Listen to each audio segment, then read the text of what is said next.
The neon lights of the Rusty Spur, a rundown Texas bar on the edge of Houston, flickered like a dying heartbeat.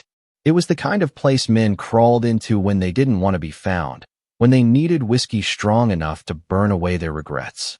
Caleb Johnson nursed his third glass of bourbon, his tall frame slouched forward, eyes glazed with exhaustion and bitterness.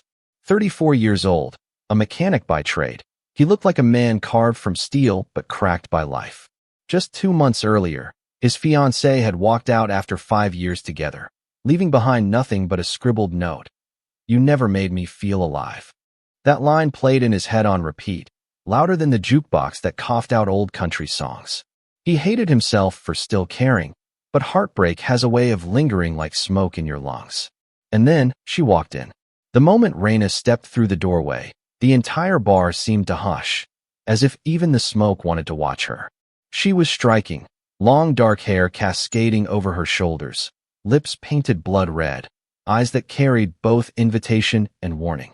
She wasn't the type who belonged in a dive like this. Too polished, too dangerous.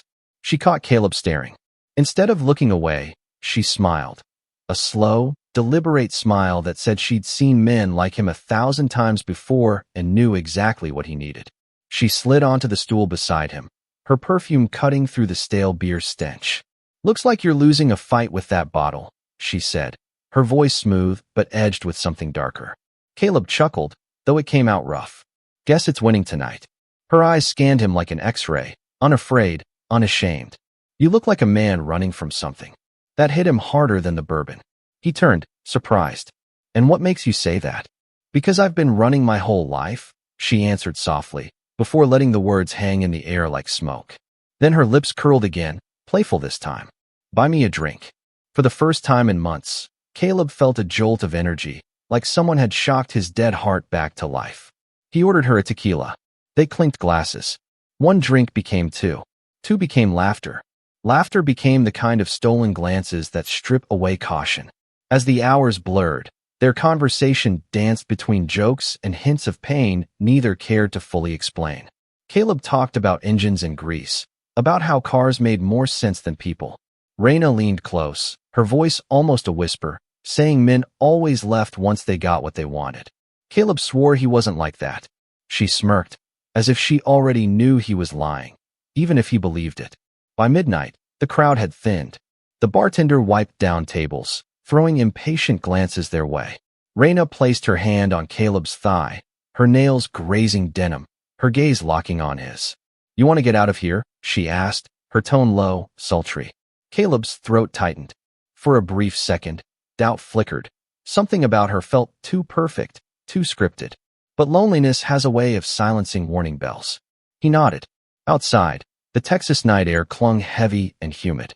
They stumbled toward her car, laughter echoing down the deserted street. Raina leaned against him, her lips brushing his ear. "You'll never forget me," she whispered.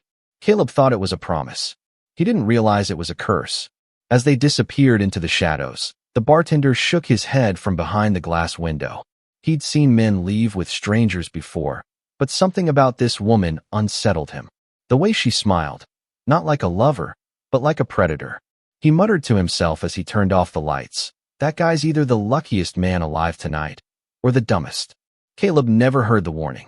He was too lost in the rush of reckless desire, too desperate to feel wanted again. That night, in a cheap motel room off the interstate, passion would ignite like wildfire. Wild, consuming, unstoppable. Caleb believed he had found a way to forget his pain for a few hours. What he didn't know was that this night would mark the beginning of a nightmare, one that would leave his body rotting from the inside out. And Raina, the mysterious stranger with haunted eyes, would be gone by morning, leaving behind nothing but the echo of her promise. "You'll never forget me." The motel sign buzzed faintly above them, one of the bulbs flickering in and out like it was too tired to keep watch. It was the kind of place you paid by the hour, where the wallpaper peeled and the bed groaned louder than the guests. But Caleb didn't care. With Raina's hand pulling him forward, every step felt like a fever dream he couldn't wake from. Inside the room, shadows stretched long across stained carpet. The air reeked faintly of bleach and cigarette smoke. Raina tossed her purse onto the dresser, kicked off her heels, and turned toward him with a look that dared him to forget everything he thought he knew about women. "Still think you're running from nothing?" she teased, her voice low and electric. Caleb swallowed hard, stepping closer. "I think I finally found something worth running to." Her laughter was soft, but there was no warmth in it. She grabbed him by the collar and pulled him in, their mouths crashing together like two storms colliding. Clothes hit the floor in frantic waves. The bed shrieked under their weight, but neither noticed. For hours, they devoured each other with a hunger that felt bottomless.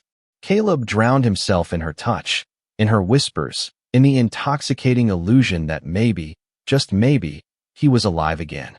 At one point, lying breathless against her, he whispered, "You're unreal."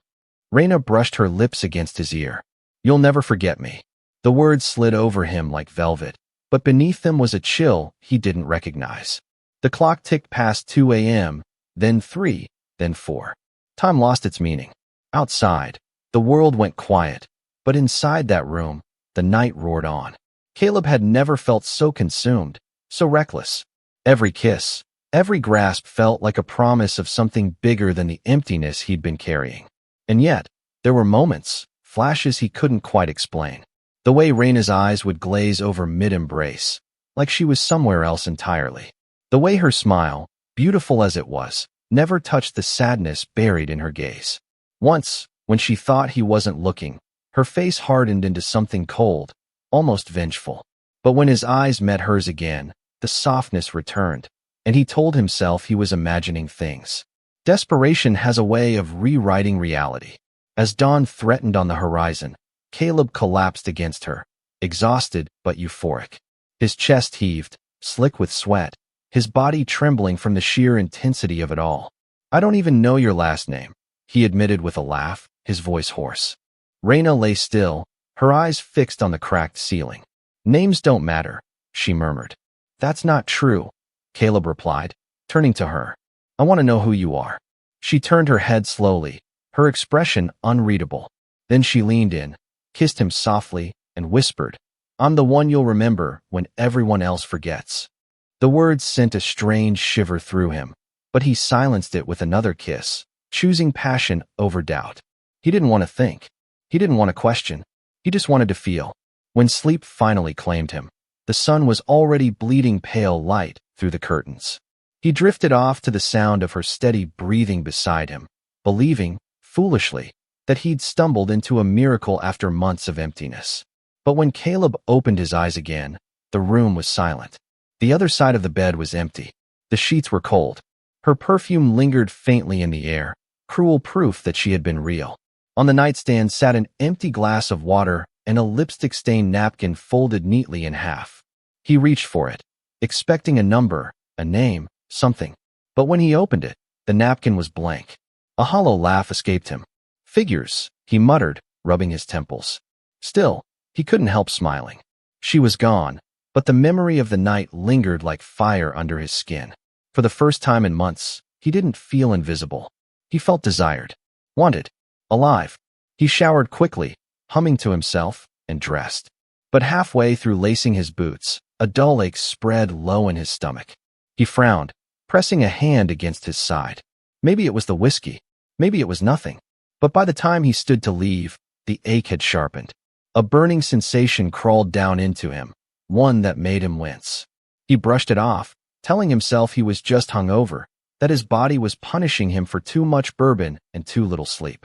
As he walked out of the motel into the blinding morning sun, he whispered under his breath, almost giddy, "Worth it." But deep inside, something had already begun to unravel. What Caleb didn't know was that the night he thought had saved him had, in fact, sealed his fate.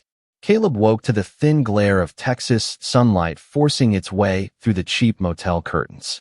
His mouth was dry, his head pounding, and the taste of whiskey still clung to his tongue. For a moment, he thought it was just another rough morning after too much booze and too little sleep. But then he reached across the bed. Empty. The sheet was cool, untouched. Raina was gone. He sat up slowly, rubbing his eyes, scanning the room as if she might appear from the bathroom, laughing at his groggy confusion. But there was no sound. The purse was gone, her heels were gone. The only trace she left was the faint perfume in the air and the ghost of her lipstick on the napkin. Figures, he muttered, shaking his head. He should have expected it. Women came, women left. That was the rhythm of his life lately. He tried to shrug it off, forcing a grin as he stood and stretched. But the grin faded fast. A sharp sting pricked low in his abdomen. He winced, brushing it off as nothing. Maybe a pulled muscle. Maybe the bourbon biting back. But as he stumbled toward the bathroom, the sting spread, slow, searing, relentless. Caleb flicked on the dim bathroom light, blinking at the cracked mirror. He looked like hell, dark circles under his eyes, stubble rough on his jaw. He leaned forward, gripping the sink, splashing cold water onto his face. That's when the burn deepened. It wasn't just his stomach. It was lower, much lower. He froze. A sick dread pooled in his gut. Slowly, with trembling fingers, he pulled down the waistband of his jeans. And he saw it. His breath caught in his throat. His manhood, red, swollen, streaked with angry blotches that hadn't been there hours ago. The skin looked raw, almost blistered, and when he touched it lightly, a sharp bolt of pain made him gasp. No, no, no, no. His voice shook, echoing off the tiny bathroom walls. He stumbled backward, nearly tripping over his boots. The burning grew sharper, spreading like wildfire. Within minutes, fluid began to seep from the raw patches, thick and foul-smelling. He gagged, his stomach lurching. Jesus Christ, he whispered, panic taking over. For a wild second, his mind spun in denial. It had to be an allergic reaction, a rash, something stupid, something fixable. But deep down, terror whispered the truth. This wasn't normal. This wasn't random. Images of Raina flashed in his head, her strange words, the way her eyes had hardened when she thought he wasn't looking, that chilling whisper. You'll never forget me. He staggered back to the mirror, staring at himself like a man already condemned. What the hell did you do to me? He rasped, his voice breaking. His body trembled with sweat. Fear wrapped around his chest, making it hard to breathe. He tried to think rationally. Hospital. He needed a hospital. But shame clawed at him, too. How could he explain this? How could he walk into an ER and say, I spent the night with a stranger, and now I'm falling apart? Another wave of pain doubled him over. He collapsed to his knees, clutching his stomach, rocking forward and back. His breaths came shallow and fast, every nerve screaming. Get up, Caleb, he growled through clenched teeth. Move, damn it. Summoning what strength he had left, he staggered to his feet, pulled on his boots with trembling hands, and snatched his keys from the table. He didn't bother with the sheets, the napkin, or the empty bottles. He just had to get out. The morning sun hit him like a slap when he burst out of the motel door. Each step to his truck was agony, his body screaming with every movement. He climbed inside, gripping the steering wheel until his knuckles turned white, sweat pouring down his temples. The engine roared to life, but his mind was elsewhere, spinning, unraveling. Raina's face hovered in his memory, that smile that was never really a smile, that look in her eyes that wasn't passion but something darker. You'll never forget me. The words replayed again and again, twisting into something sinister. As he pulled onto the road, vision blurring, one thought pierced through the haze of pain and panic. This wasn't a coincidence. This was a trap. And Caleb Johnson, broken-hearted and desperate for one night of passion, had just walked right into it. Caleb barely made it to the emergency room. By the time he parked his truck outside Memorial General, his hands were shaking so badly he could barely cut the ignition. His jeans were damp with sweat, and the searing burn between his legs had spread into his stomach like acid eating through him. Every step from the parking lot to the sliding glass doors felt like walking barefoot across fire. The fluorescent lights inside the ER were blinding. A nurse at the front desk looked up, startled by the sight of a man pale as chalk, bent over and clutching his abdomen. Caleb slammed his hand against the counter, his voice cracking. Something's wrong. God, I need a doctor now. Within minutes, he was rushed into an exam room. Nurses cut away his jeans and boxers, their faces tightening when they saw the grotesque infection consuming his manhood. One nurse swallowed hard, trying to hide the look of revulsion, but Caleb caught it. It made his chest seize with shame and terror. Sir, we need to run some tests, a young nurse said quickly, her voice calm but strained. Just hang on. When Dr. Patel walked in, A middle-aged man with tired eyes and the kind of authority that silenced panic. He took one look, and his jaw tightened. He snapped on gloves, leaned in, and examined the damage with clinical precision. Caleb winced at every touch, his knuckles white as he gripped the rails of the bed. "What's happening to me?" Caleb gasped, his voice raw with fear. Dr. Patel glanced up, his tone steady but grim. "We're running blood tests, but based on the symptoms, this looks like an aggressive infection. Not the kind you just wake up with. This was transmitted." Caleb's stomach dropped. "Transmitted? You mean?" "Yes," Patel said, pulling off his gloves. "Sexually transmitted. And fast-moving. This is not typical." Caleb's mind spun. Images of Raina flashed before him. The lipstick, the perfume, the way she whispered, "You'll never forget me." His heart thudded violently against his ribs. Hours later, Patel returned with the results. His face was grave, his words heavy. "Mr. Johnson, you've tested positive for HIV. But this is no ordinary strain. It's a rare mutation, highly resistant, highly aggressive. I've only seen it once in my entire career, in medical journals more than in practice. It accelerates tissue necrosis.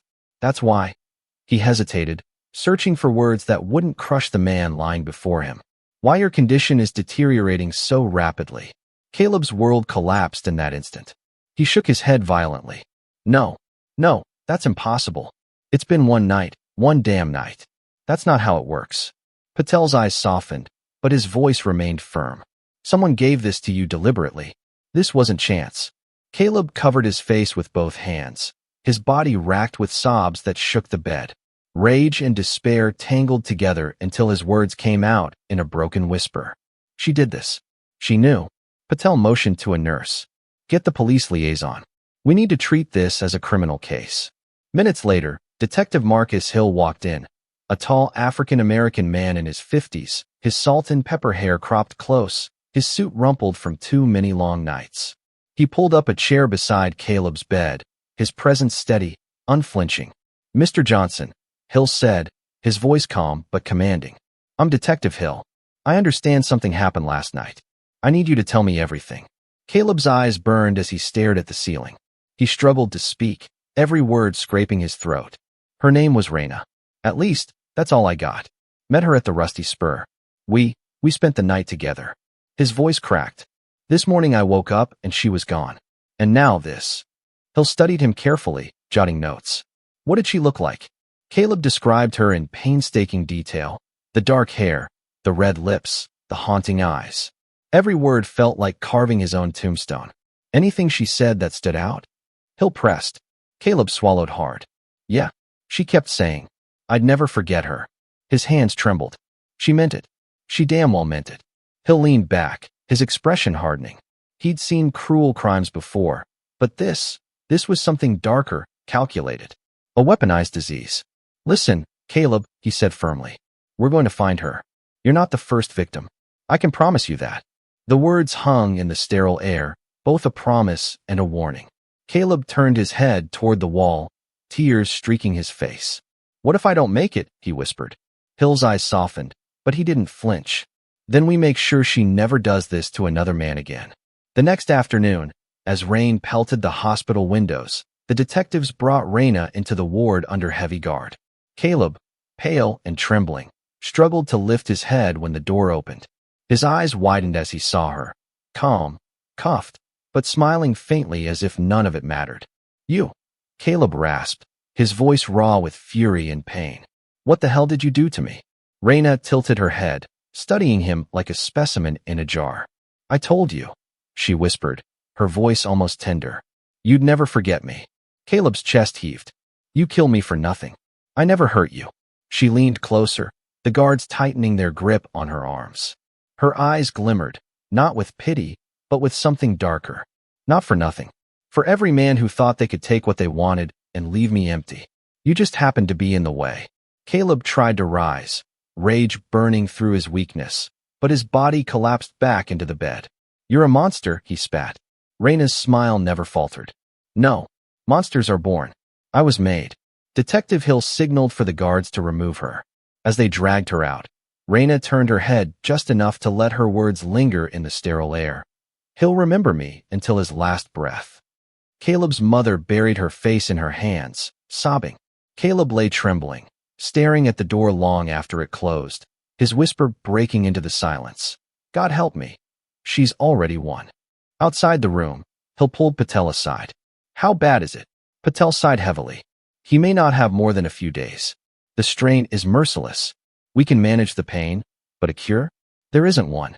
Hill's jaw clenched. He'd seen murder by knife, by gun, by poison, but this was something else. Invisible, intimate, and devastating. It wasn't just murder. It was slow execution. As he walked down the hallway, Hill knew the media storm would be unstoppable once word got out. And in the center of it would be a woman named Raina, a predator who carried death in her veins and left broken bodies in her wake. For Caleb Johnson, the nightmare had only begun. Detective Marcus Hill left Caleb's hospital room with the kind of heaviness that clung to his bones. He had worked homicide for 20 years, seen men butchered in back alleys, women strangled in their beds, kids lost to senseless drive-bys. But this was different. This was murder without a blade, an execution delivered in whispers and touch. Whoever this Raina was, she wasn't just dangerous, she was deliberate. The first step was to track her down. Hill and his partner, Detective Alvarez, drove to the Rusty Spur, the bar where Caleb said he met her. The bartender, a stocky man with tattoos winding up his arms, remembered her immediately. Yeah, she was here, he said, polishing a glass with a rag that had seen better days. Came in looking like trouble wrapped in lipstick. The kind of woman every man stares at, but every man should avoid. Left with your guy around midnight. Did she pay with a card? Give a name. Hill pressed. The bartender shook his head. Cash. Always cash. But she's been in before. Different men. Always alone. Always leaving with somebody new. You want my guess? That woman's Poison. The word poison stuck with Hill long after they left. Back at the precinct, Alvarez dug into databases, cross-checking missing persons, sex workers, and HIV-related medical cases. Hours passed, coffee cups piled, and finally, there she was. Raina Cole, 32. No steady address. A record that wasn't violent, but messy, petty theft, prostitution charges, a stint in rehab. But what caught Hill's attention was her hospital file, diagnosed HIV positive 6 years earlier. He stared at the screen, the pieces sliding into place. She knew what she carried. She knew what it could do. Still, something gnawed at him. A woman doesn't just wake up one day and decide to become death. There had to be a story behind the eyes Caleb described. Eyes full of something more complicated than lust. So Hill started digging deeper. He found her mother first. Patricia Cole lived in a rundown duplex on the edge of town, a place sagging under years of neglect. She opened the door with suspicion, her face weathered from cigarettes and disappointment. Raina? She scoffed when Hill mentioned her. Haven't seen her in months. Don't want to. That girl was born cursed. Hill's gaze stayed steady. Tell me about her. Patricia rolled her eyes. Her daddy left when she was 8. I had men, sure. Some of them weren't kind. But Raina? Always so dramatic. Always crying, running away, saying the world hated her. I told her to toughen up. Maybe if she had, she wouldn't be what she is now. There was no tenderness in her words, no remorse. Just bitterness. Hill thanked her and left, but his stomach turned.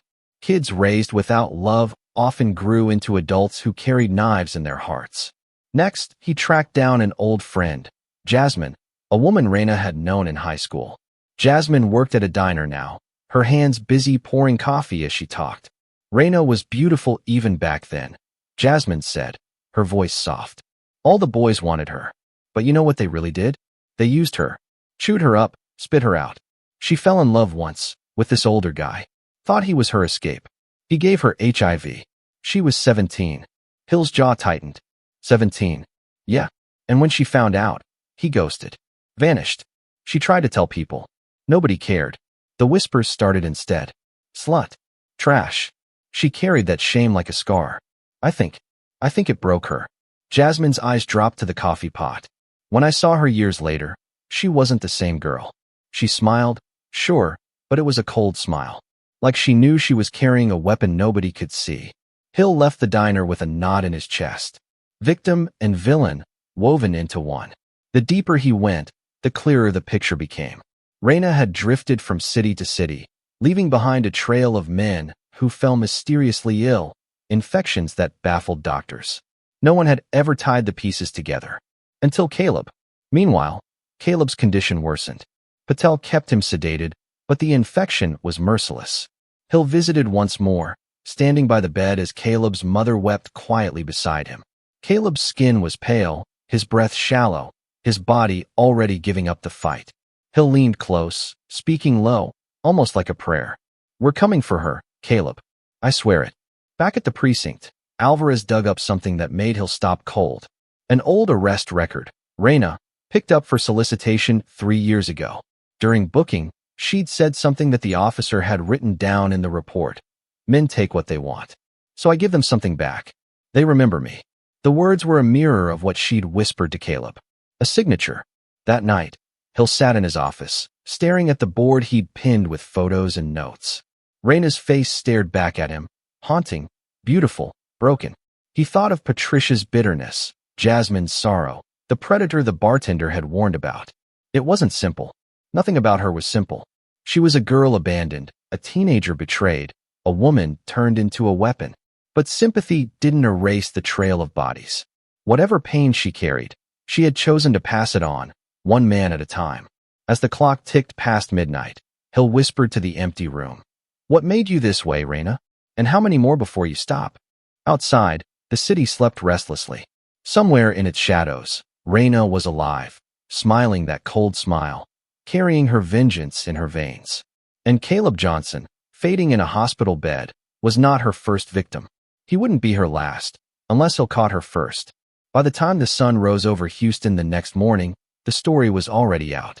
A leak from inside Memorial General had slipped to a local reporter, and within hours, every news channel was running with it. The words flashed across television screens like wildfire. Man's body deteriorating after night with mystery woman. Police investigating HIV attack.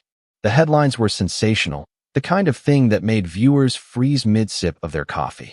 The thought that a woman could walk into a bar, spend a night with a stranger, and leave him literally rotting the next morning. It was too shocking to ignore. Commentators speculated endlessly, branding her the Black Widow of HIV and death in high heels. Detective Hill watched the frenzy unfold from his desk, his jaw tightening.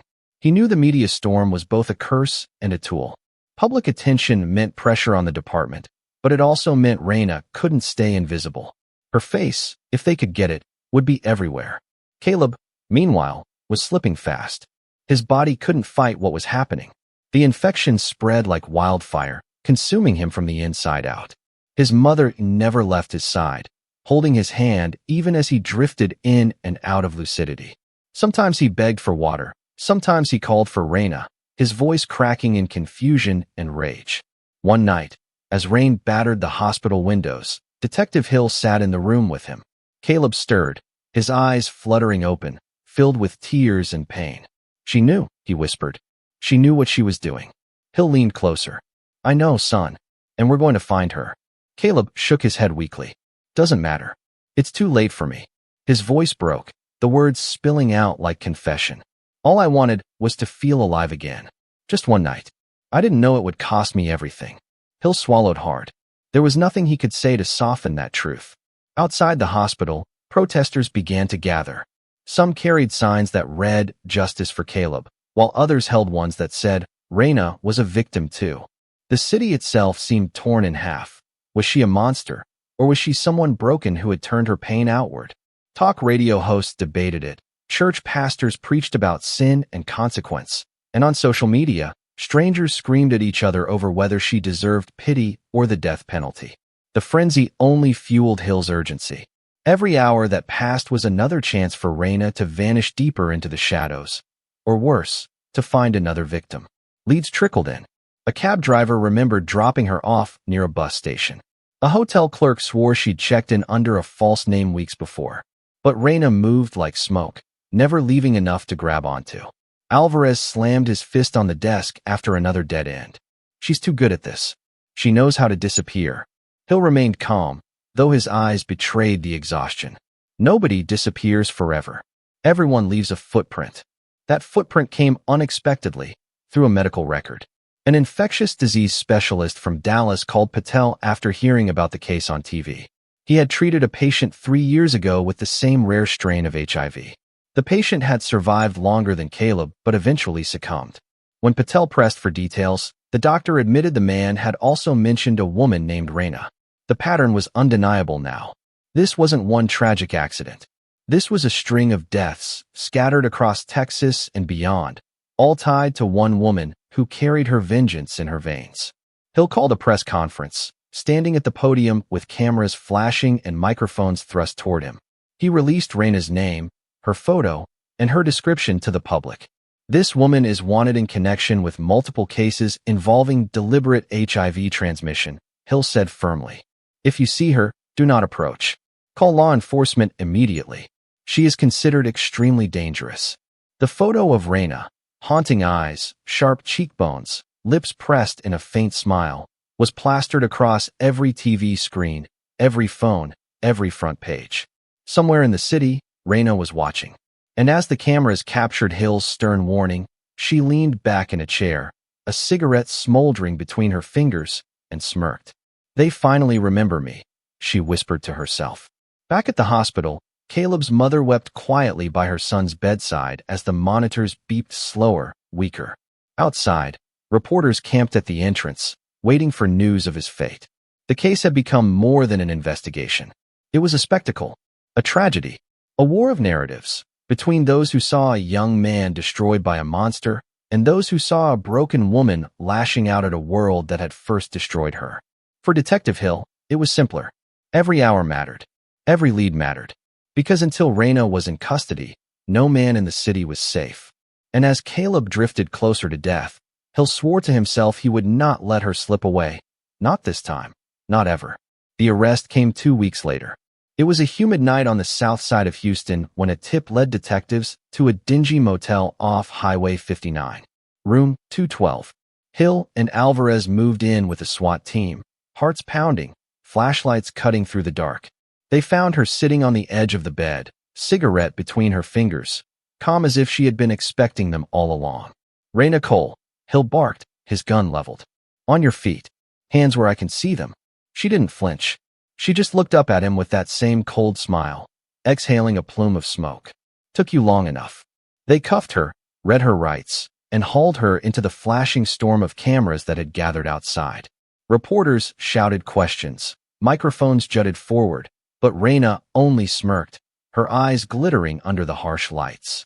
To the world watching live, she looked less like a criminal and more like a woman who had taken control of her own twisted story. The trial began 3 months later in a packed Texas courtroom. Every seat was filled, every aisle jammed with reporters, true crime podcasters, and curious citizens who lined up at dawn just to catch a glimpse of the woman now called the Black Widow of HIV. Caleb Johnson had died weeks before, his body ravaged beyond saving. His mother, pale with grief, sat in the front row clutching a framed photo of her son in happier days. She wanted justice. She wanted someone to look her in the eyes and admit what had been done to her boy. The prosecution opened with fire. Paul Harrington, a seasoned attorney with a voice that carried across the oak-paneled chamber, stepped before the jury. He painted Raina not as a victim, but as a predator, calculated, methodical, weaponizing her disease like a gun hidden under lipstick and perfume. She knew. Harrington thundered, pointing at Raina seated at the defense table. She knew she carried a death sentence. And instead of protecting others, instead of seeking treatment or help, she used it. She sought out men like Caleb Johnson, men who trusted her, and she left them to rot. That, ladies and gentlemen, is not desperation. That is murder. The jury shifted uneasily, the weight of his words heavy in the room. But the defense was ready. Caroline Mitchell, young but sharp as a blade, rose with quiet confidence. She didn't deny Raina's infection. She didn't deny the men who had fallen ill. But she told a story of a girl abandoned by her father, abused by her mother's boyfriends, seduced, and infected by an older man before she was even out of high school. A girl who cried for help and was met with silence, shame, and cruelty. She is not a monster, Caroline said softly, her eyes sweeping the jury. She is a woman who was turned into one. This is not just about HIV. This is about pain, about neglect, about a system that failed her over and over until she snapped. Do not look at her and see only the weapon. Look at her and see who created it. The courtroom buzzed with murmurs. Raina herself sat silently through most of it, dressed in a plain navy blouse, her hair pulled back. But when the prosecution played the police interrogation tapes, where she coldly admitted, "They used me like trash. Now I made them pay," a ripple of shock ran through the room. Caleb's mother sobbed quietly in the front row. The sound echoed louder than any gavel. When Raina finally took the stand, the tension was suffocating. She spoke calmly, her voice steady, every word landing like a stone. "Yes, I knew I had it," she said, staring directly at Harrington. "Yes, I slept with men anyway. Why? Because every one of them reminded me of him. The man who infected me, who left me to rot while he walked away free. Every smile, every kiss, every promise I gave. It was me taking back something they stole. My power. My choice." "Your choice killed people," Harrington shot back. Her eyes flashed. "And what about their choices? The ones who lied, who cheated, who used me. Nobody cared when I was dying inside. Nobody cared until men started dying too." The jury watched, torn between horror and pity. She wasn't screaming, wasn't denying. She was confessing, but with a conviction that blurred the lines between victim and villain. Detective Hill sat at the back, arms crossed, eyes fixed on her. He had wanted to hate her, to see a monster. But the more she spoke, the more complicated it became. He saw not just cruelty, but scars, the kind that fester until they rot. After weeks of testimony, arguments, and media circus, the jury deliberated for 2 days. When they returned, the room was silent. The foreman stood, hands trembling slightly as he read the verdict. "Guilty, on all counts." A cry broke from Caleb's mother, a mixture of grief and relief. Reporters scrambled for position, cameras flashing like lightning.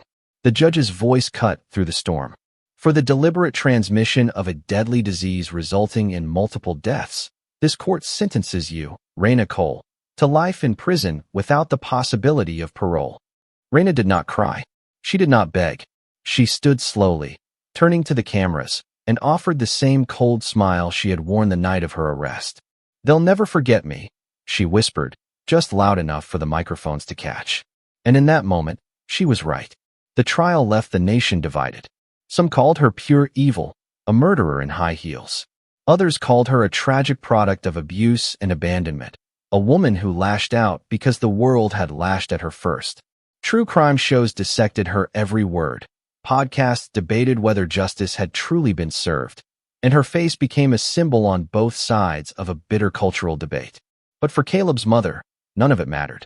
Her son was gone, and no verdict, no headline, no sentence could bring him back.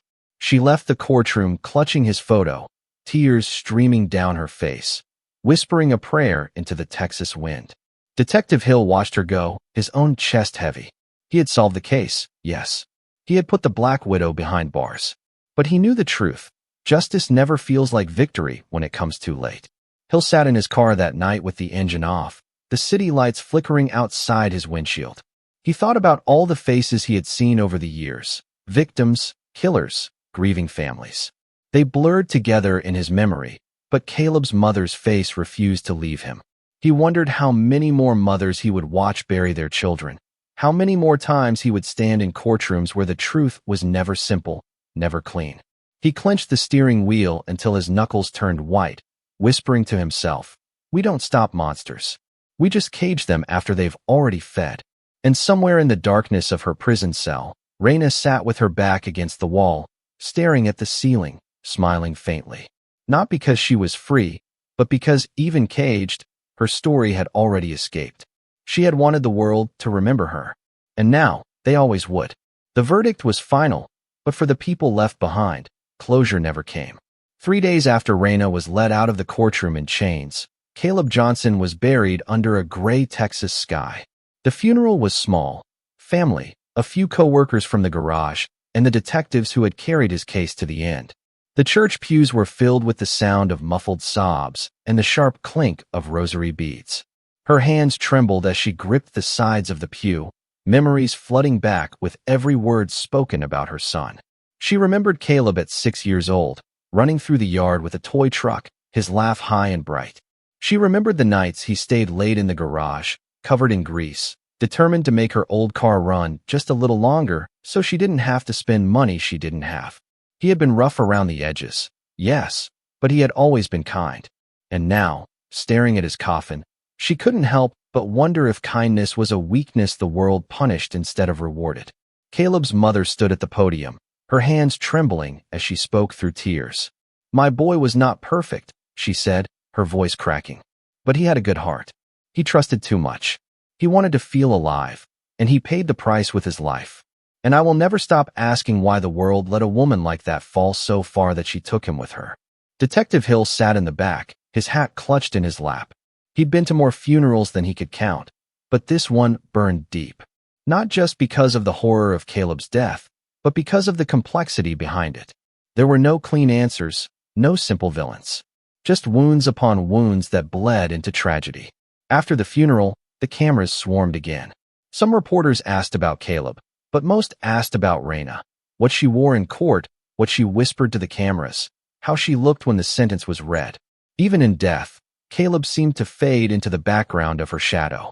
Hill muttered under his breath as he pushed past them. The wrong name is on their lips. Life moved on, as it always does, but the case refused to die. Documentaries aired within months. Podcasts dissected every detail. Talk shows hosted debates that turned into shouting matches. To some, Raina was the embodiment of evil. To others, she was a symbol of what happens when society abandons its most vulnerable. And behind prison walls, she became something else entirely. The women at the correctional facility whispered her name with a mix of awe and fear. Some called her a queen, others a curse. Guards reported that she never cried, never raised her voice, never asked for mercy. She spent most of her time in the library or staring through the bars of her cell, that faint smile never leaving her lips. One guard swore he heard her whisper to herself one night, "They'll never forget me." And she was right. Caleb's mother visited his grave every Sunday, leaving fresh flowers and talking to him as if he could still hear. "You should have had a family of your own by now," she'd say, tears running down her face. "You should have had children to carry your name.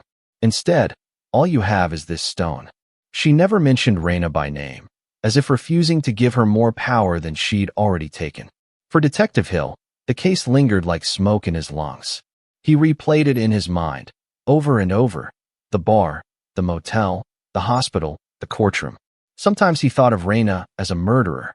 Other times, he thought of her as a wounded girl who had turned her pain into a weapon. Both images unsettled him equally. One evening, long after the trial, Hill sat at his kitchen table with a glass of bourbon, staring at the case files spread before him. His wife walked in, shaking her head gently. "You can't save everyone, Marcus," she said. He sighed, rubbing his temples. "I know, but sometimes I wonder if we ever saved anyone at all." Caleb's gone. Raina's locked away, but she already got what she wanted. The world knows her name. He took a sip, the liquor burning its way down. The truth is, nobody wins in cases like this. Nobody. Months turned into a year. The story faded from headlines, replaced by newer scandals, newer tragedies. But for those who lived it, it never really ended. In prison, Raina began writing letters. To journalists. To professors. Even to strangers. She told her story again and again, sometimes with tears, sometimes with venom. She called herself a victim, a survivor, a weapon forged by neglect. She never once called herself guilty. Some of the letters were published. They stirred up the old debate, reigniting arguments that had never truly settled. Was she insane? Was she evil? Or was she proof that cruelty creates cruelty, that wounds left untreated become blades in the hands of the wounded? For Caleb's family, those questions meant nothing. Their reality was a son lowered into the ground, a future cut short. For them, justice had come, but peace never would. On the anniversary of Caleb's death, Detective Hill returned to the bar where it had all begun. The rusty spur looked the same, neon lights buzzing, smoke curling in the air, men slumped over drinks trying to forget their lives. He sat at the counter, ordered a bourbon, and stared at the stool where Raina once sat. The bartender glanced at him knowingly. "Hell of a story, huh?" Hill nodded, his voice low. "Not a story. A lesson." The bartender raised an eyebrow. "And what's the lesson?" Hill swirled the amber liquid in his glass, watching it catch the light. That sometimes the thing you're running to is worse than what you're running from.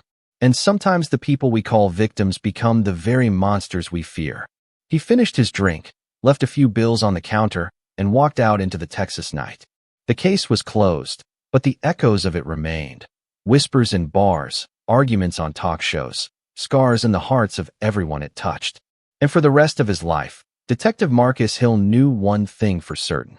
Caleb Johnson had wanted one night to feel alive, and Raina Cole had wanted the world to feel her pain. In the end, they both got what they wanted. But what they left behind was something no verdict could contain, an unforgettable story of lust, vengeance, and a truth too heavy for anyone to carry.